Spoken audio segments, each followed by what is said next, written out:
Hello, everyone. This is Bobby Wilson from the TNT College Football Podcast. Glad to be back on again this evening. Hope everybody's doing well. I'm glad to have back on my good friend Justin Bressette, and we are here to talk UConn Husky football. Justin, so glad you're back with us. Oh, thank you, Bobby. I'm so glad to be back. I definitely missed the podcast. Needed some time off, but I'm good to go now. Good. Glad to hear that you're doing well and everything, and in a good spot. Thank you. So I think a lot of fans would expect us to start this show with talking about realignment. And yes, the Big 12 has decimated the Pac-12 and the Big 10. Just today, we've seen craziness unfold, and it seems for the moment that UConn is being left out of that discussion. Yeah, at this moment, it definitely seems that way. Twitter's going wild right now, and things are developing though in the realignment world. So things are changing every single hour of the day. So it's just crazy. I've been following it for for a solid month now, and it's been like a roller coaster ride.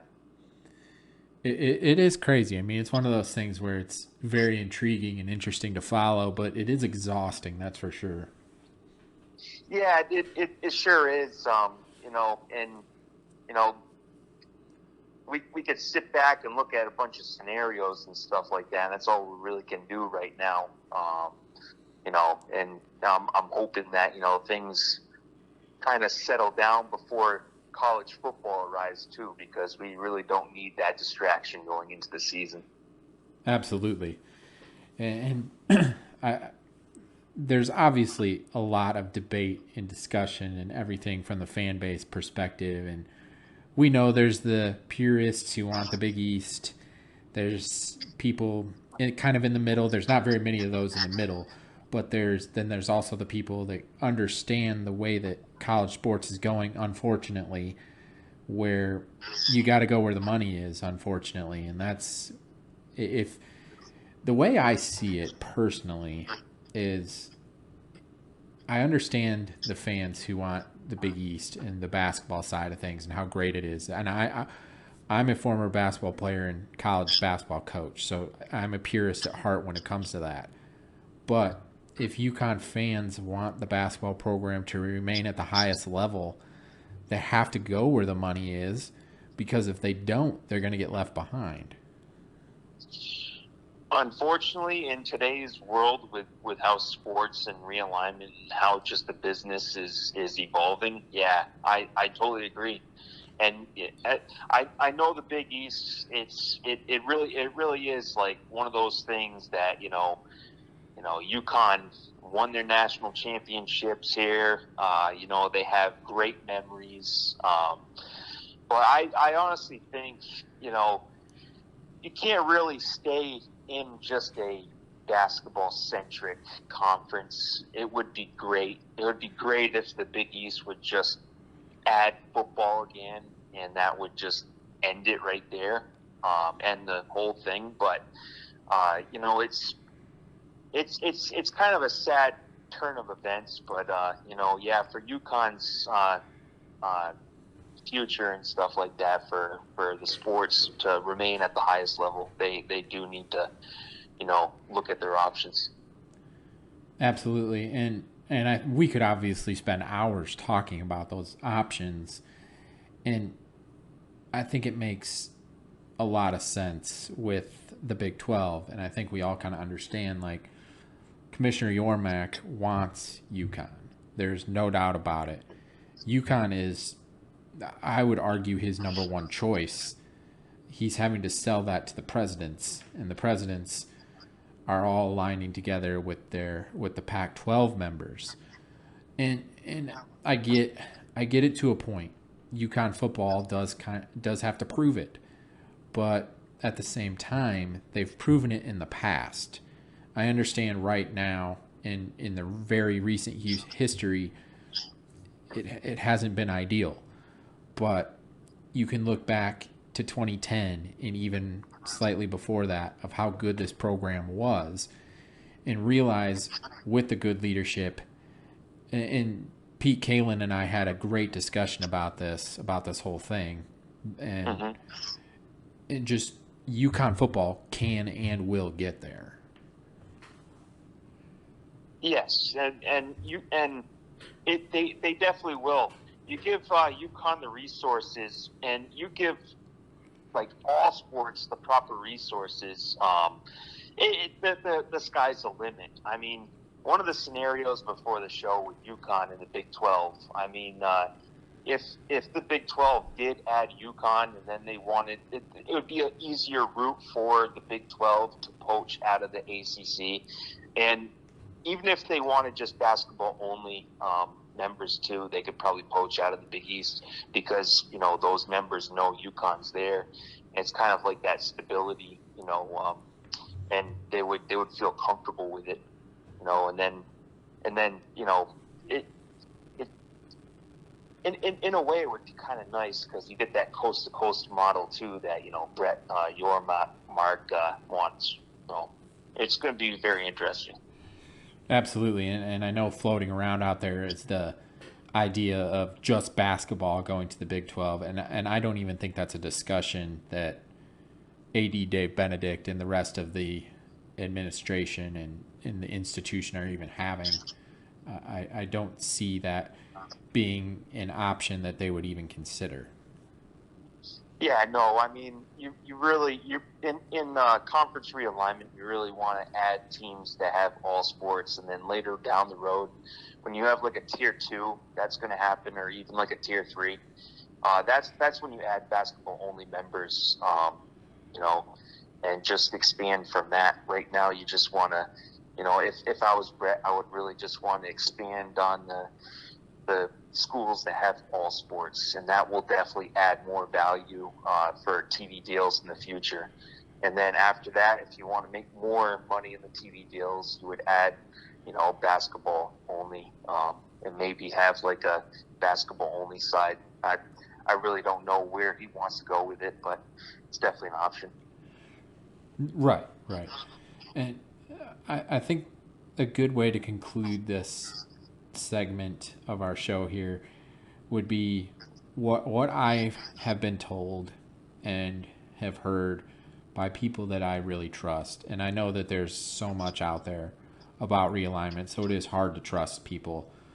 But I've been told that UConn is eventually going to be a part of the Big 12, but the Big 12 wants to wait now on the ACC and what happens with that. I think all the presidents in the Big 12, once they saw the Pac-12 dissolving, those are the teams that they wanted to get and pull in, just because of the proximity to have a conference with a good amount of teams in the same geographic area. And those Pac-12 teams are closer to the Big 12 teams, especially, say, Utah, obviously being right there. Colorado, obviously a former member of the Big 12. So, but what I've been told is that UConn is going to be a member of the Big 12. They just want to wait on the ACC. So, again, I understand if people don't believe that just because of all the craziness that's going on out there, but we shall see, obviously. Yeah, and I, with UConn Twitter too, guys just, it's okay, settle down, Yes. Don't make any rash comments on there, because people do see that, and we kind of just we just want to stay calm in this, and either way we're in a good boat. So there's really no there's really no nothing to worry about right now. I think that's a great point. I think the fan base needs to come together over all of this, because you're right. I mean, those other institutions are seeing the stuff that's being put out on Twitter, and that could be a detriment to UConn when it comes to this whole process. They could see, Yeah. look how undivided they are as a fan base, and they might not want anything to do with that. I think that's a huge thing to look at. Oh yes, yes, it truly is. It's kind of like going into an interview and the job looks at your social media and you put something out there and they don't agree with it, you might not get the job. So it's similar situations. We just have to stay easy and we'll all get through this. Absolutely, it's going to be all right. Like we've said, I mean we have fantastic leadership. I don't question that at all, and they're going to do the right things for the football program that we talk about, but the entire athletic department and the institution as a whole. Oh yeah, yeah. Good things. Good things are going to come to UConn, and I totally agree.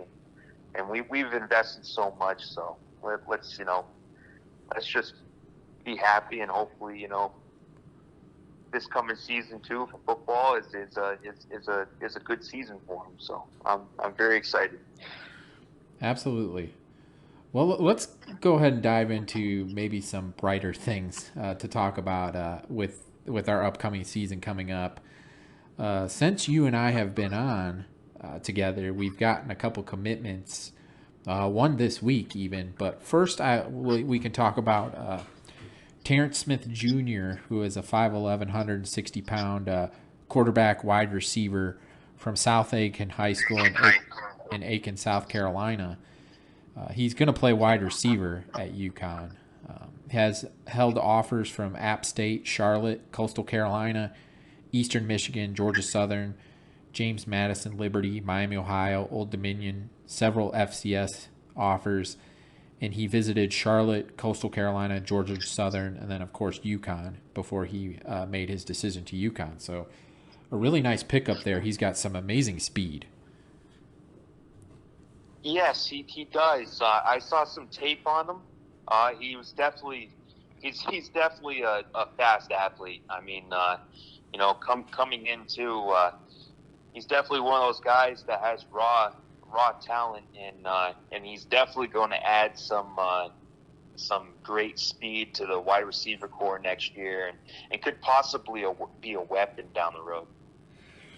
Absolutely. I could see him doing some really good things out of the slot, and then even potentially with how quick he is on special teams. Oh yes, yeah, especially returning. I mean, this guy could definitely be the jack of all trades, and I'm actually really happy that he is joining UConn. I just can't wait to see him play. Absolutely. I enjoy seeing we've gotten a handful of commitments from guys who have held a lot of Sun Belt offers. And I've recently started a weekly show talking about the Sun Belt with someone else, and so I've been doing a fair amount of research on the Sun Belt, and they have some really good football. So I love the fact that we're getting these players that are going to play at that level, because I personally think the Sun Belt is the best G5 conference out there, and getting players at that level is going to be huge. I mean, I understand we want to get players that are going to play at the P5 level, but right now, getting these players that we're getting, we're doing a really good job. Yeah, and I mean, Sun Belt, they had some ranked teams too. So I mean, they're really they are a good conference, and to steal some guys, I mean, it's awesome, because those guys that go to Sun Belt could definitely play anywhere else too. I mean, they're good athletes, and some of them just are like diamonds in the rough, where nobody's really offering them, but they just go after them, and sometimes you just luck out that way, and a lot of those teams do. Absolutely. And then this week, we received a commitment from Oliver Lundberg Coleman, a 5'10", 200-pound running back from Sweden, who's a two-star recruit based off of Rivals, and held offers from Campbell, UMass, and Western Kentucky. And he was committed to Western Kentucky, I saw in last season. So really good addition here. He went to Georgia, the University of Georgia, for a camp.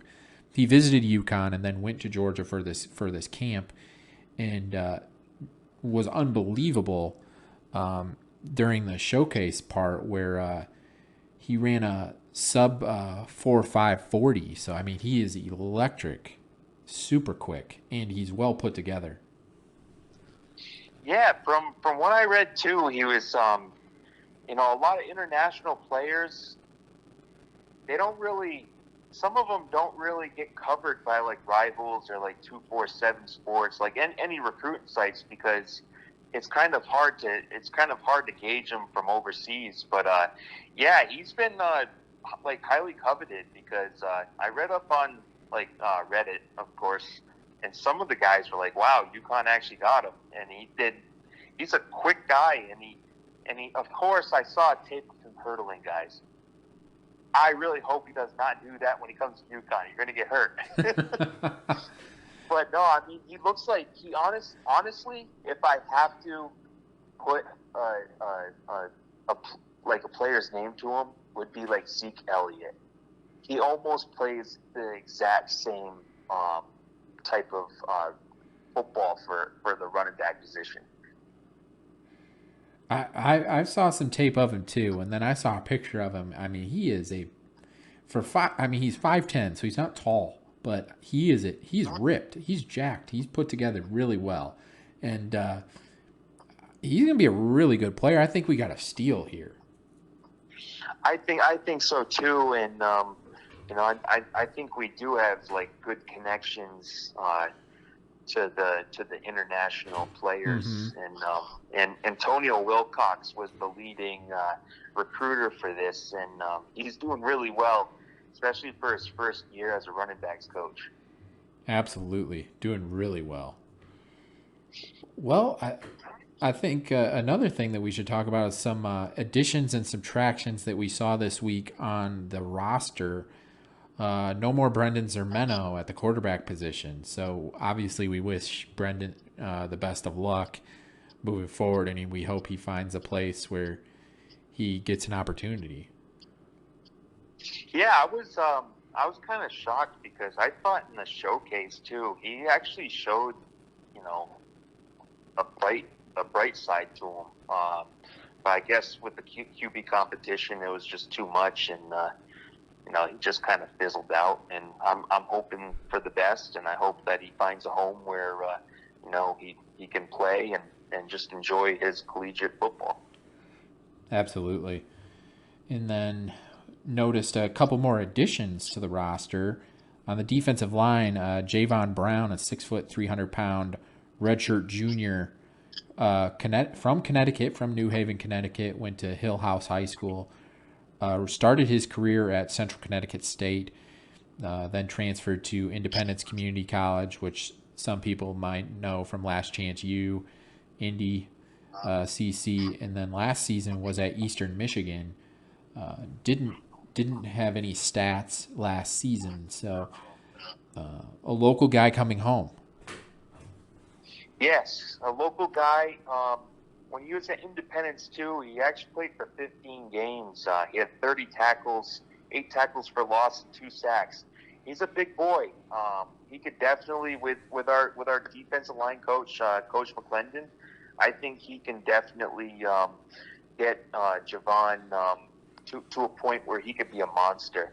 And we've definitely seen it. UConn has had great nose tackles in the past, so he's definitely going to be one to look out for.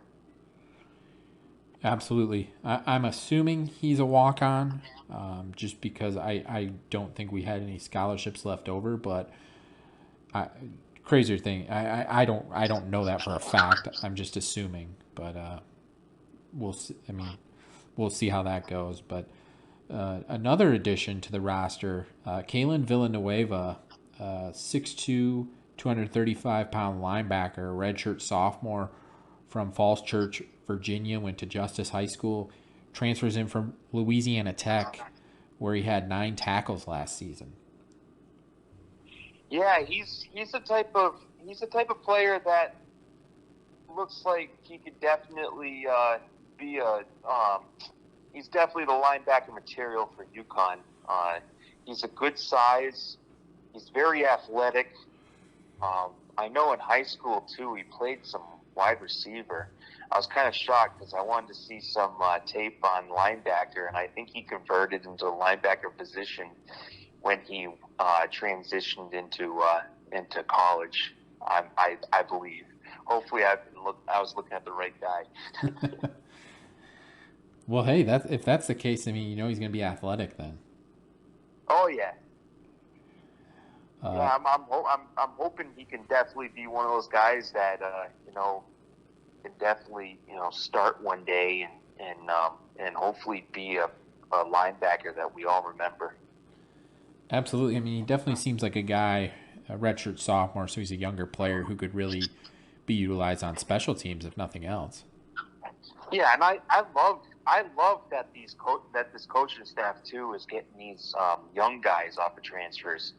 It's nice because they're even like a sophomore, you still have experience and stuff coming in, so it's not like you're just working with raw talent, high school talent. Now you have a guy that has some experience in college football, and I think that gives UConn the upper hand.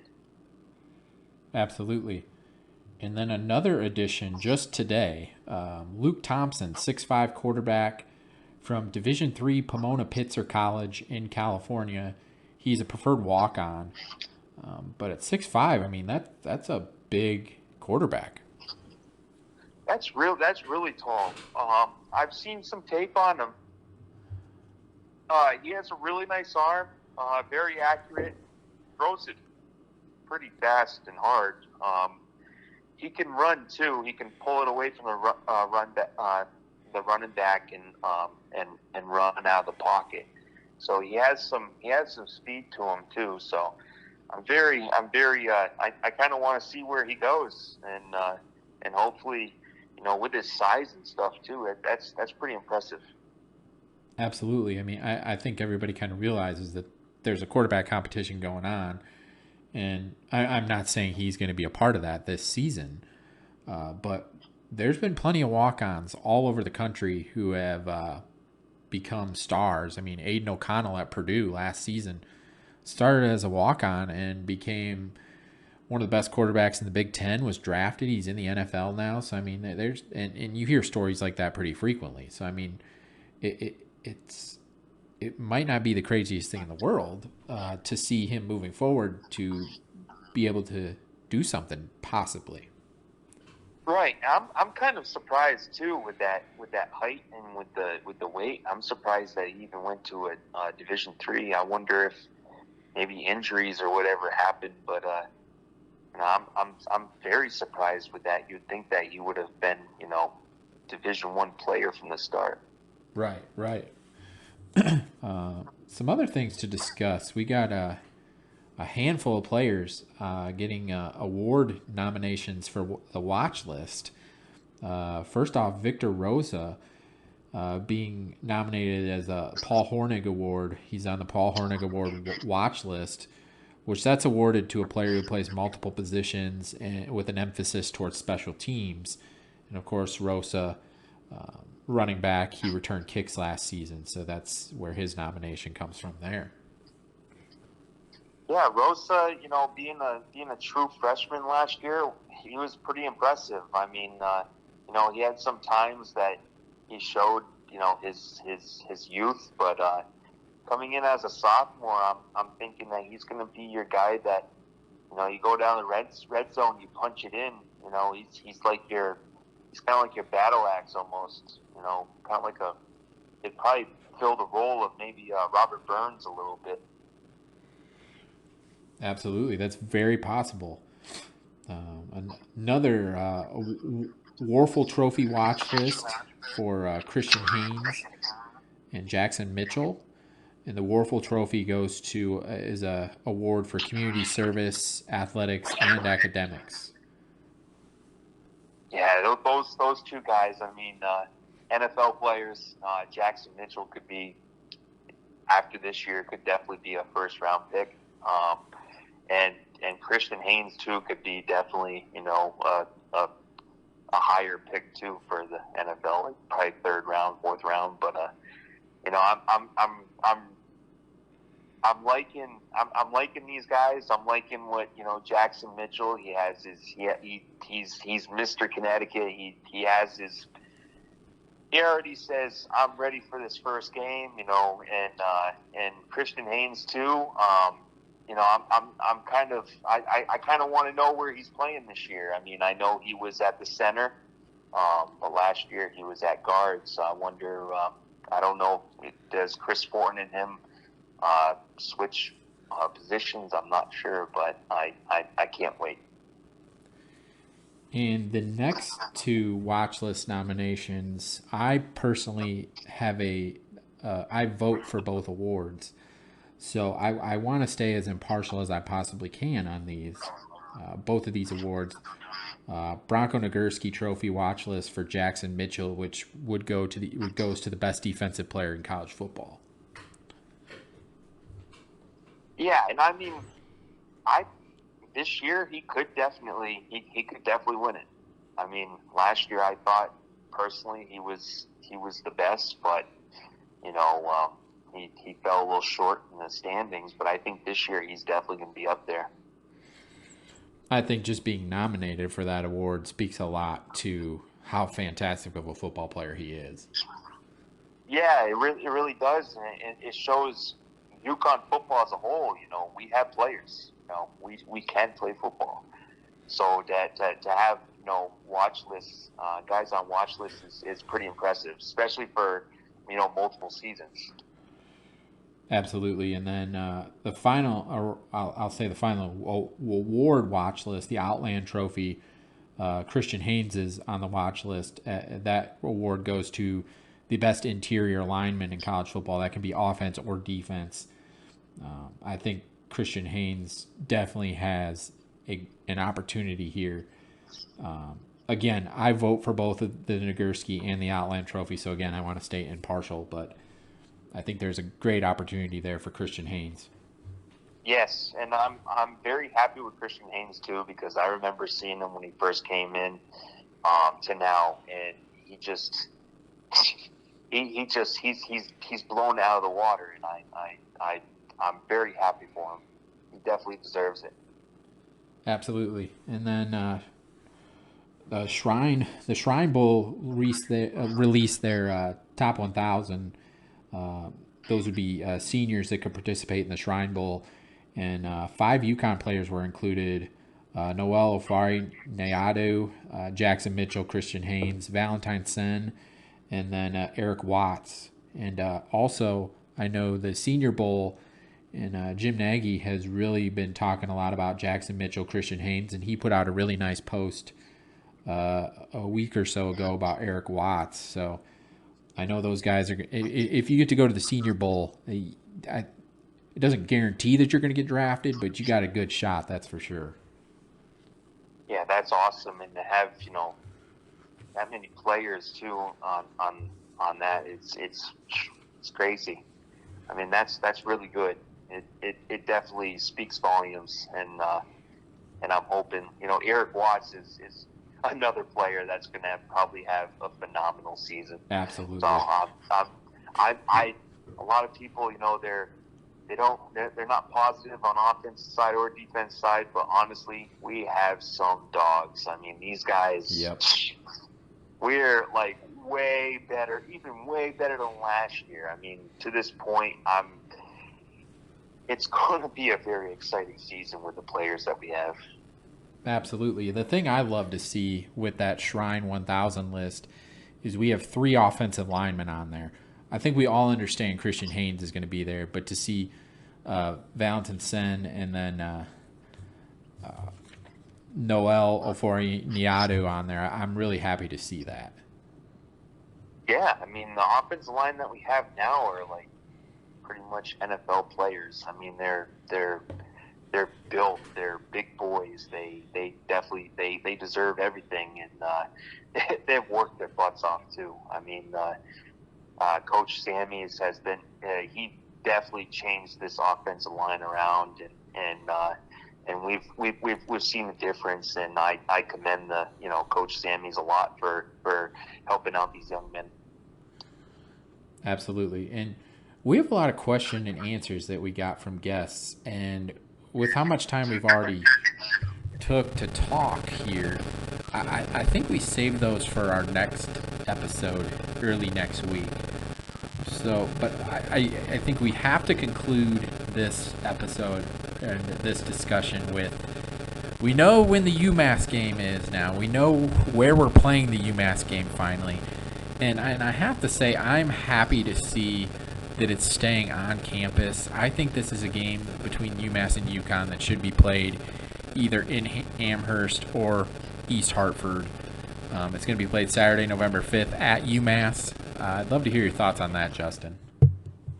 Yeah, I always thought that was a weird thing for the neutral site. I was hoping it was at a good neutral site if they were going to have it like either Fenway or Gillette Stadium. I did hear some fans, they're like, why have it at a neutral site? Just have it at UMass. So I'm actually very happy that they have it at McGurk Stadium.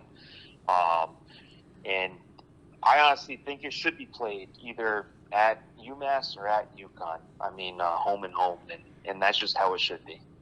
I agree. I think that that's a game between two rivals that needs to be played at each team's home venue.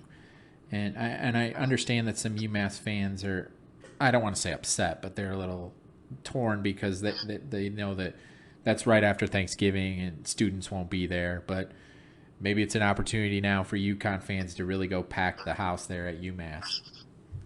Yeah, I mean, they really should. And especially in Connecticut, last year, was it last year?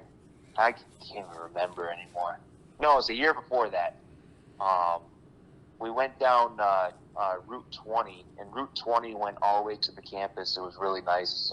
It's a nice drive for UConn fans to go, especially UMass fans to either come down to Hartford too. I mean, it's both very drivable for both fan bases, and I'm very happy to keep this rivalry going, and hopefully that it just lasts forever. Absolutely, and UMass will be improved this year. Don Brown has really done some good things there. They actually had a pretty decent defense last year.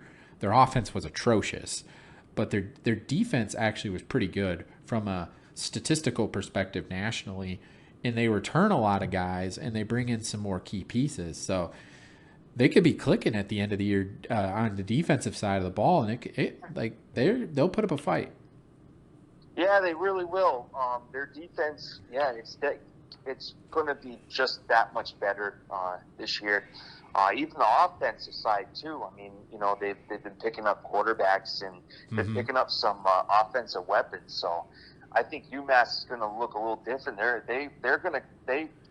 playing at home this year. They definitely want to win. So Don Brown has been doing a very good job with building this team up. This team needed a lot of help, and I think he's doing a very good job for his second year so far. I agree, and like I said, we have a lot of question and answers, and I don't want to breeze through them. I think they're ones that we really want to hit on and have a good discussion about. So I think we'll save those for our next episode. And we'll record early next week or maybe Wednesday, whenever, and we'll get that out to you guys. But I want to let you know we will get to those questions and answers, and you continue to send those to us. We love getting those. We love talking with all the fans and just communicating with you guys what we hear or what we think as well. We love covering this team. It's a fantastic group of guys, great coaching staff, and it's such a fun group to just be around. Yeah, it's definitely a fun time. With the questions too. I thought there were a lot of good questions, and yes, you're right. It's they have a lot of context to them, so it's good to leave that on for another episode. But I'm hoping that more questions do come up too. So at least we have a few more episodes where we have questions from the fans, and And then after that, it's pretty much week one of college football. So it's coming really quick. Coming quick, yes. So. Oh my goodness. Well, again, Justin, is so glad to have you back on. I'm glad that you're back and we can talk Husky football. Thank you, Bobby, and I appreciate it, and I'm very happy to be back. Let the listeners know where they can follow you. You can follow me on Twitter, Hawkeye282. Absolutely. Give Justin a follow. And then for myself personally, you can follow me at Coach_BWill. And then the podcast Twitter account at TNT College Foot 1. Everybody, thank you again for listening. We really, really appreciate it. Everybody have a good night. God bless, and go Huskies.